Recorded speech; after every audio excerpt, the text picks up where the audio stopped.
Welcome. You are listening to Red Ice Creations Radio. Thank you for tuning in. This is Henrik Palmgren, and we are coming to you from Sweden in Scandinavia. Our website is redicecreations.com. We are here twice a week, exploring the world of the known and the worlds of the unknown.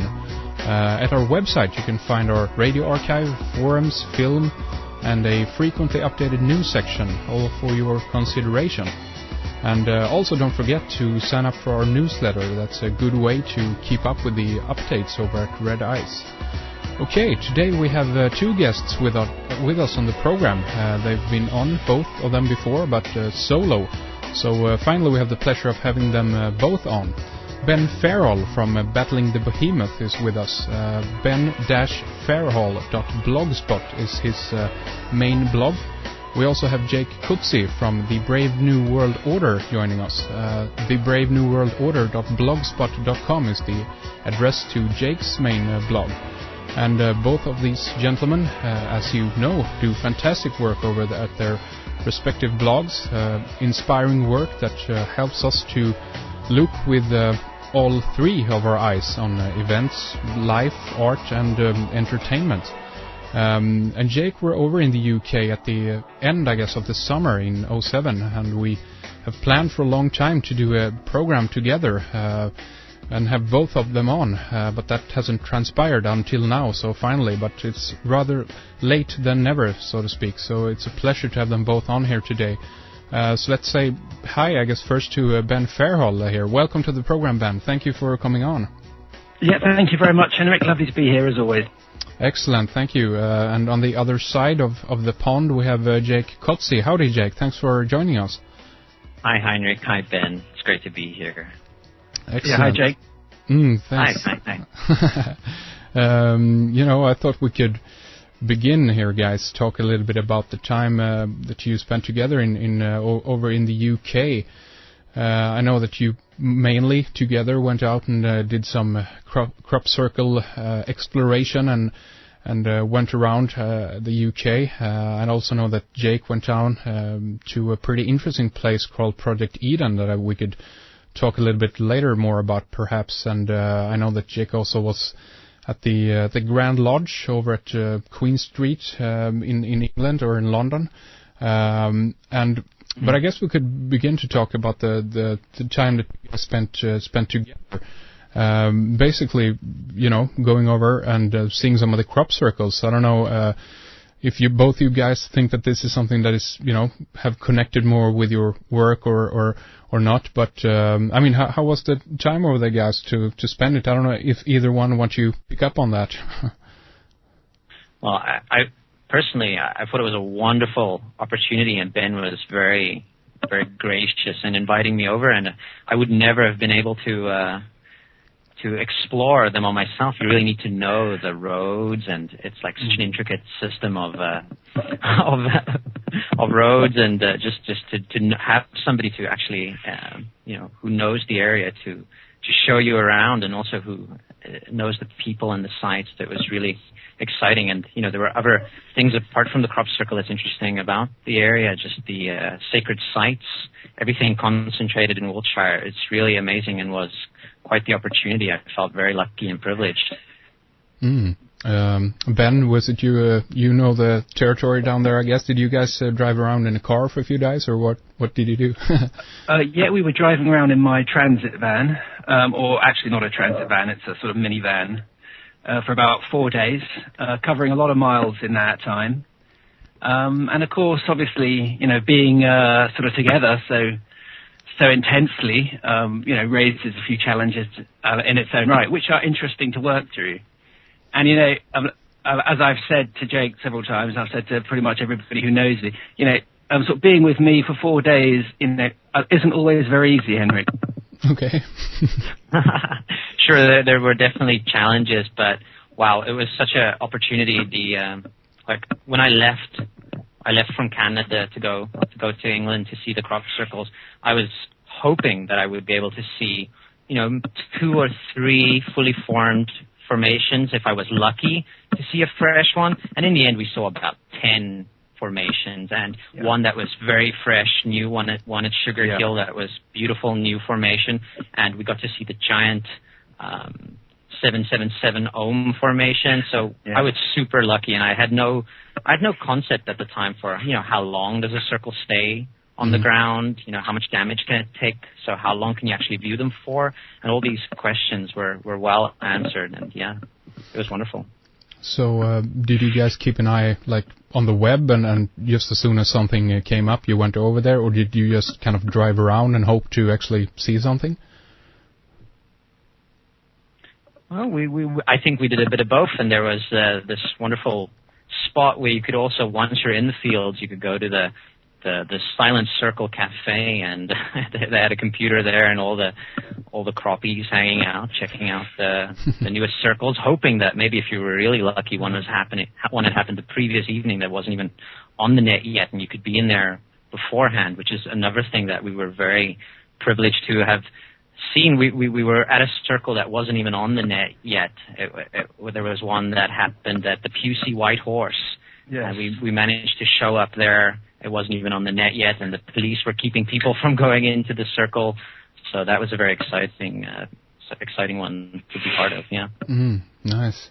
I did want to ask you this, Jake, because I know that you went to the place called Project Eden. This is down in Cornwall, I guess, a kind of a garden of as you said, geodesic domes, basically. With, I guess, is it like plants from all over the world down there, or what's it like? That's right. It's this large, sort of educational facility, and just this beautiful setup with all these giant geodesic domes. I think they're some of the biggest geodesic domes in the world, if not the biggest ones. And inside they have, as you said, plants from all over the world, and giant plants, and it just blows your mind. But what was really appealing to me about it is I'm fascinated by geodesic domes in my work, and they sort of keep popping up synchronistically when I research certain topics. The first one that comes to mind is a geodesic in the film The Silent Running that you sort of view, that you see Saturn through, and it forms a hexagon over Saturn. And for that reason, I was really interested in going to these geodesic domes. And also, it was opened officially in 2001 on my birthday. So I thought the synchronicity of having it opening on the 17th of March, St. Patrick's Day, on my birthday, on this pivotal date for me, the 2001 mega ritual kind of event thing, just sort of attracted me. And there were these giant bee sculptures and sculptures of all sorts of pagan gods there. It was a really exciting venue to be part of, really. It's fascinating. Nice. Have you ever been there, Ben? Not to the Eden Project, no. But obviously Cornwall, I have spent some time in. It's an extremely interesting sort of sacred county in Albion. Very non-English, shall we say?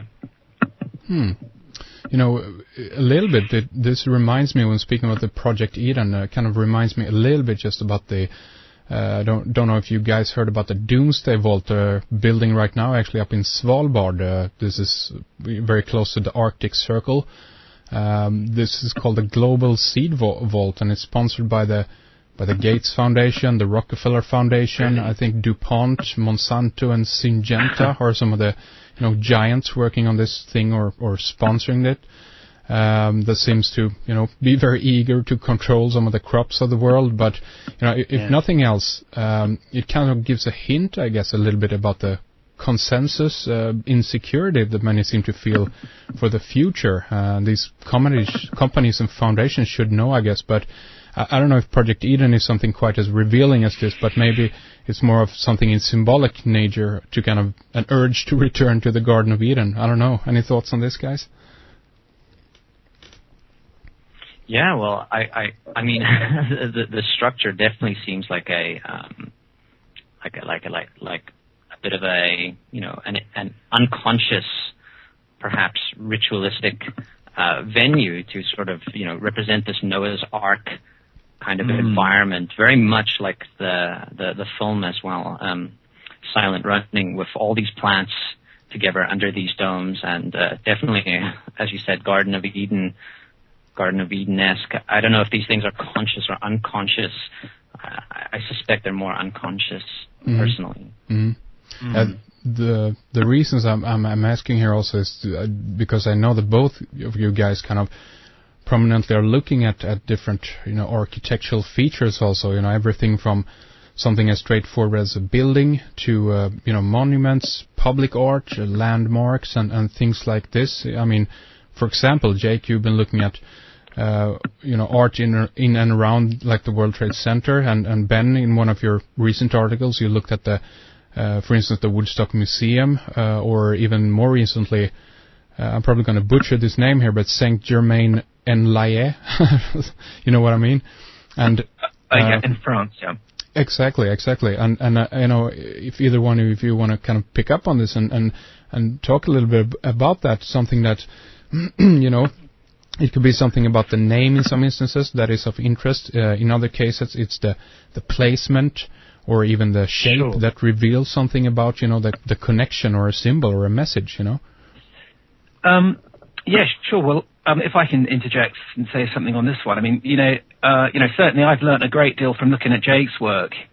He has, inspired me and inspired a lot of people on the net. And so one of the things which I have certainly developed sort of since I've started researching this sort of field is this kind of intuitive sense for these sort of deeply talismanic sort of symbolic structures. And it's something now which I can just simply see.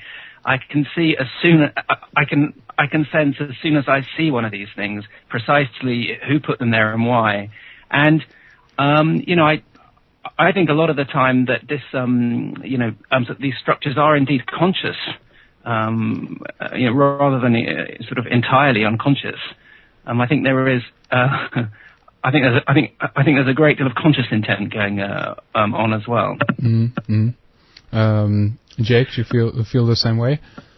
Oh yeah, well I certainly believe that there are definitely people, the architects who build these structures very often are connected to secret orders, secret societies, and are very aware of the symbolism they're using in these structures. But I also think that above and beyond that, and sometimes even apart from that, you have this more like the universal mind that just sort of works its way through even the secret societies and people like that. So I agree. I definitely agree. But I feel like people are looking for conspiracies and looking for a sort of a plot in these things, and it's there. I mean, there's no doubt it's there. But I feel above and beyond that, I'm more interested in the sort of the meta mind underneath, even working through forces like the New World Order and stuff like that. I see that only as part of it. Yeah. Ben? Yeah, for sure. I mean, that's when we start getting into this whole thing about mojo rising, about magic. Rather than, shall we say, a sort of conscious, exclusively conscious. Yes, for sure. Obviously, architects are all are largely tied into this secret society structure and so on. But what is very interesting, and it's what I think Jake's trying to hint at as well, is this kind of meta conspiratorial stuff, which is just percolating through. It's exclusively occult. It's not something you can. Go on. Oh, I was just going to say that I feel it's the reason why you see the footprint of organizations like Rosicrucian and Masonic and Illuminati themed kind of, is because they're more consciously